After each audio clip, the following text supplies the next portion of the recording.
L'ONG ECODA, entendez Ensemble pour la coopération ivoiro-angolaise pour la cohésion et le développement en Afrique, a récemment procédé au lancement de ses activités.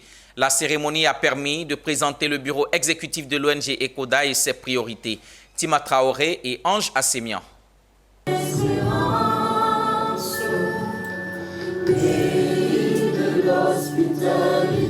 La Côte d'Ivoire et l'Angola ont un nouveau partenaire de développement. Il s'appelle l'ONG ECODA, qui signifie Ensemble pour la coopération ivoiro-angolaise pour la cohésion et le développement en Afrique. Cette ONG a récemment lancé ses activités devant les autorités ivoiriennes, notamment un représentant du ministère des Affaires étrangères et l'ambassadeur de l'Angola en Côte d'Ivoire. Le bureau de cette ONG a été présenté. Une occasion solennelle pour que le président ECODA ONG s'adresse à ses partenaires.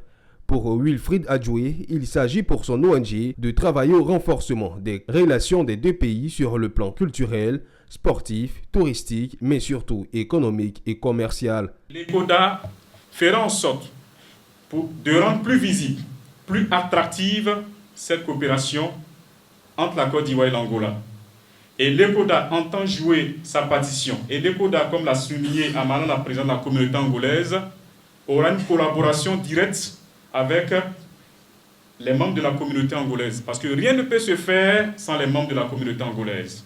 Parce qu'aujourd'hui, le plus important, c'est de rapprocher davantage les deux États, les deux peuples qui ont une histoire commune. Je salue l'initiative d'intégration entre ces deux pays. Nous avons des pays plus proches de la Côte d'Ivoire que l'Angola. En termes de distance terrestre, il faut évaluer jusqu'à 4000 km. Par avion, escale compris, plus de 11 heures de vol. Mais qu'on retrouve les Angolais en Côte d'Ivoire, c'est à saluer.